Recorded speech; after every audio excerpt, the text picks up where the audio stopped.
ओम शांति।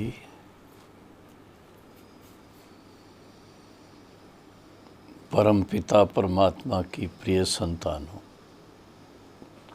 प्रिय बहनों और भाइयों, विशेषकर हमारे ब्रह्मा कुमार भाई व ब्रह्मा कुमारी बहनें, चाहे समर्पित जीवन में हैं, चाहे सहयोगी आत्माएं हैं, घर गृहस्थ में रहने वाले, बाल बच्चों की संभाल करने वाले सभी भाई बहनें, खासकर हर रोज़ जब शिव बाबा के ब्रह्मा मुख द्वारा सुनाए हुए महावाक्य सुनते हैं तो उस समय मन कितना खुश हो जाता है।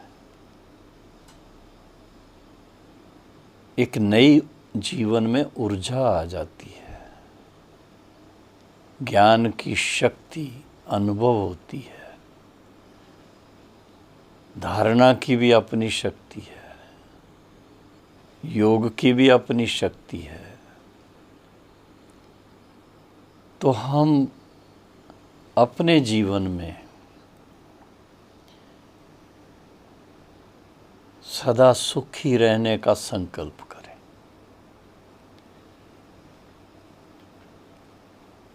कोई कहेगा सुख और दुख तो हमारे जीवन का साथी है, ये बड़ा मुश्किल है।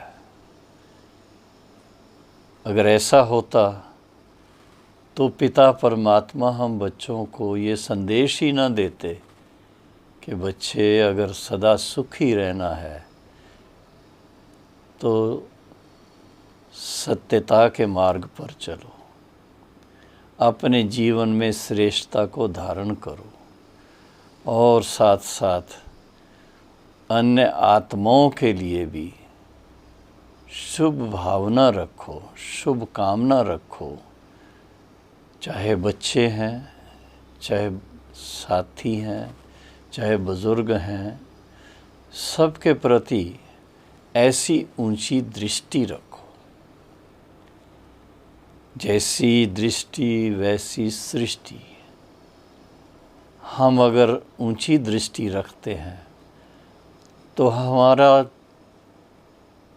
अपनी सोच बड़ी ऊंची रहती है और हम दूसरों के प्रति भी जो दृष्टि रखते हैं उसमें भी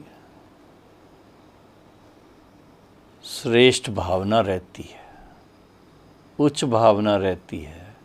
हर एक के गुणों के ऊपर नज़र जाती है, अवगुणों के ऊपर नज़र नहीं जाती है। और देखा गया है कि जितना जितना हम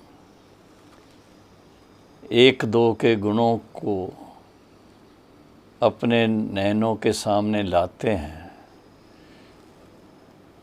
चाहे व्यक्तिगत हमें किसी ने प्रेम से दो शब्द बोले हों या कोई ऐसा उन्होंने हमारे प्रति कोई कार्य किया हो या हमने किसी के प्रति अच्छा कार्य किया हो, तो वो भावना हमेशा मन में खुशी लाने वाली होती है। बड़ा ऊंचा विचार चलता है। मैं मिसाल देता हूँ, कभी कभी हमारे सामने ऐसी बातें आती हैं। छोटे बच्चे होते हैं, स्कूल जाते हैं, अचानक उनके पिता की डेथ हो जाती है और कोई कारण से माँ का भी साथ नहीं रहता है, दादा दादी उनको संभालते हैं। लेकिन देखा गया उन बच्चों में अपने जीवन को अच्छा बनाने का बहुत उमंग रहता है। कभी कभी हम देखते हैं जब कोई त्योहार होते हैं ऐसे त्योहारों के टाइम पर वो बच्चे सज करके स्टेज पर आ जाते हैं, रास करते, डांस करते हैं, बहुत अच्छे अच्छे डांस करते हैं, और उनको जब इनाम मिलता है तो उनकी खुशी बहुत बहुत ऊंचाइयों में चली जाती है। ये बड़ा पुण्य का काम होता है। लेकिन कभी कभी ऐसा भी लगता है कि हम इस बात की तरफ इतना ध्यान नहीं देते। थोड़ी सी मदद से वही बच्चे अच्छी तरह पढ़ लिख करके कहाँ से कहाँ पहुँच सकते हैं। हम देखते हैं आजकल न्यूज़पेपर्स के अंदर जो वीकली पेपर छपते हैं, जिनके अंदर परिवारों के बारे में, बच्चों के उमंग उत्साह के बारे में और कोई हिम्मत वाली बातें करने वाले, बहादुरी की बातें करने वाले, चाहे बहनें हैं चाहे भाई हैं, उनके सामने जिस तरह की परिस्थितियां आती रही हैं और उनसे वो उभर करके अपनी हिम्मत के आधार से बच्चों की भी पालना बहुत अच्छी करते हैं, पढ़ाते हैं, लिखाते हैं और खुद का भी जीवन बड़ा श्रेष्ठ बना लेते हैं। तो देखा गया कि ऐसे अपने जीवन में सफल होने वाले अनेकों को ऊंचाइयों में ले जाने के लिए रोल मॉडल का काम करते हैं। उनकी कहानी पढ़ करके, उनके जीवन के बारे में जान करके बहुत उमंग आता है, कईयों को उत्साह आता है, हिम्मत आती है। तो जो बच्चे आज पढ़ाई में हैं, उनको पढ़ने लिखने में हमें सहयोग देना चाहिए। अगर उनको कोई कारण से कोई चीज़ की कमी है तो हम उनकी उस कमी को ध्यान दें। खासकर हम राजस्थान में हैं। राजस्थान के लोग उद्यमी लोग हैं, खेती वाले भी बहुत अच्छे हैं और फिर साथ में व्यापारी भी बहुत अच्छे हैं और फोर्सेस के अंदर भी बहुत हैं। लेकिन देखने में आता है कि हमारे जो बच्चों के लिए सुविधाएं होनी चाहिए, चाहे स्कूल के अंदर, चाहे गांव के अंदर, चाहे शहर के अंदर, काफ़ी पहले से अच्छी हुई हैं और भी अच्छी होनी चाहिए। कभी कभी ऐसा हम देखते हैं कि बच्चों को बहुत दूर से भी पीने का पानी अपने सिर पे उठा के लाना पड़ता है। स्कूल में जाते हैं तो भी अपने साथ पानी लेकर के जाना पड़ता है। उस स्कूल के अंदर पानी का प्रबंध नहीं है।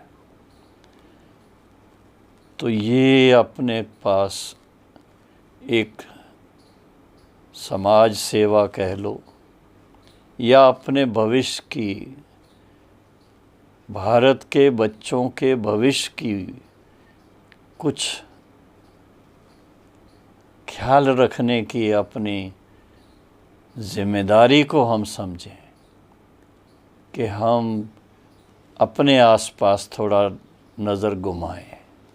हमारे पास में जो स्कूल हैं, क्या उनमें सब सुविधाएं हैं? पीने के पानी की सुविधा है, टॉयलेट्स की सुविधा है, कहीं बच्चों को तकलीफ़ कोई तो नहीं होती? हो सकता है कई जगह पर गरीबी के कारण बच्चों को ड्रेस भी ना हो जैसी ड्रेस होनी चाहिए। क्या हम थोड़ा सा खर्च करके उनको ड्रेस का प्रबंध नहीं कर सकते? उनके बैठने उठने के लिए बड़े अच्छे उनके यूँ कहें स्कूल के कमरे होने चाहिए, बेंच होने चाहिए, ऐसी ऐसी बातें जब हम सोचते हैं तो बहुत संकल्प चलता है कि अगर इन बच्चों के लिए हम कुछ कर सकते हैं, ऐसे ही अपने बुज़ुर्गों के लिए कर सकते हैं, बड़ी उम्र वालों के लिए कुछ कर सकते हैं, तो ये बड़ा पुण्य का काम होगा।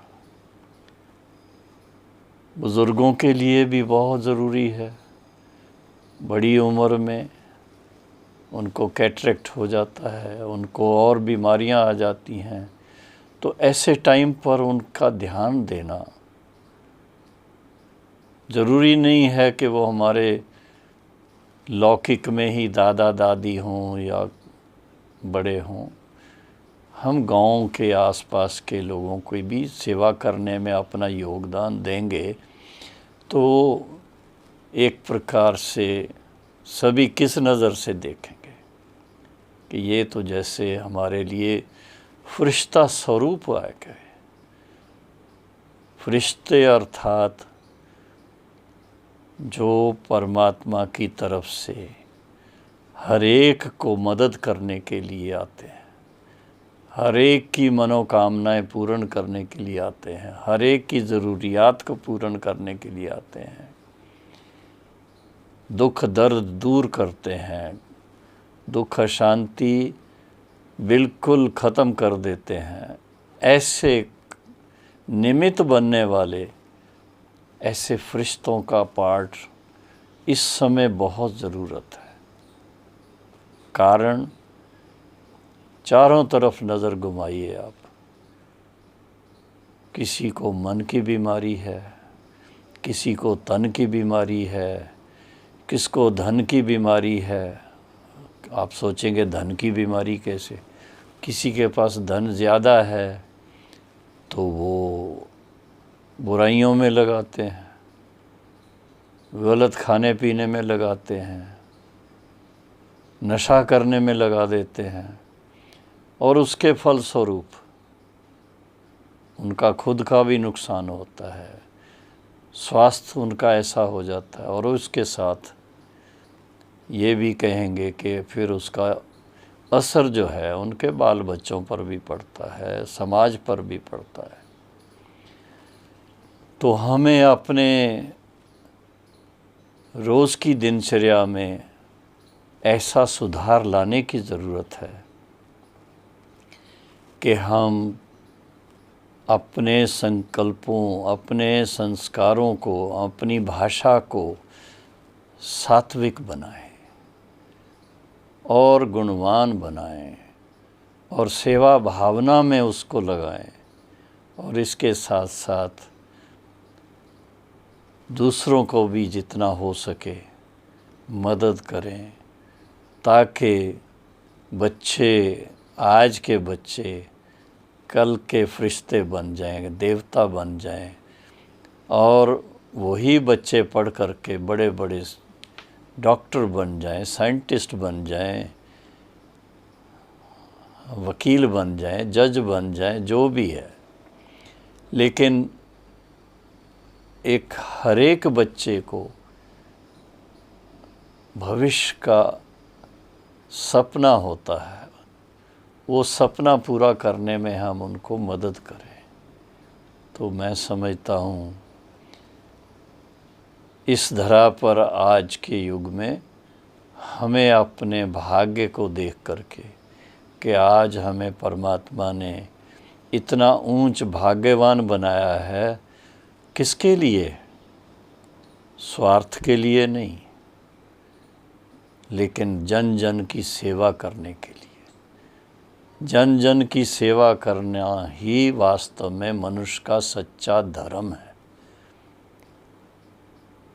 ऐसी धारणा बनाए अपने जीवन में कि मैं परमात्मा की तरफ से इस धरा पर फरिश्ता बनकर आया हूँ, और फरिश्तों का काम ही है सबको शांति और सुख देना, सबके दुखों को दूर करना, और उसके लिए परमात्मिक शक्ति क्या होती है, परमात्मा के साथ प्रेम पूर्वक मन कैसे लगाना होता है, इसकी राह दिखाना, जिसको आप कहेंगे किसी को ज्ञान मार्ग पर चलने के लिए प्रोत्साहन देना।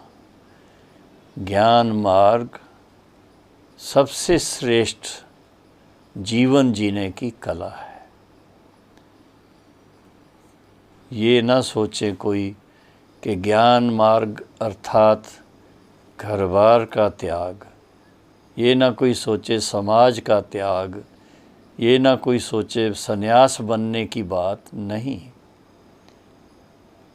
ये तो वास्तव में कमल पुष्प के समान इस संसार में रहते हुए अपनी जीवन को ऐसा सुंदर बनाना जो अपने लिए भी सदा सुख और दूसरों के लिए भी सुख का रास्ता बताने वाले ऐसे फरिश्ते बन जाएं।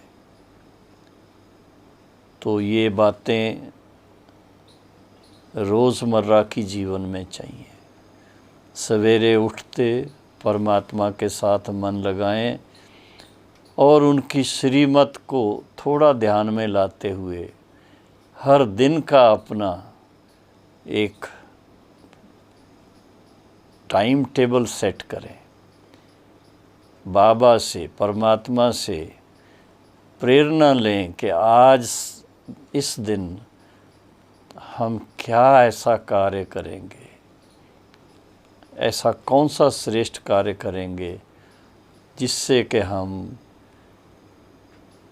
अपने जीवन में सदा आनंद ले सकें और साथ साथ दूसरों को भी सुखी बना सकें। ये बहुत बड़ी बात है।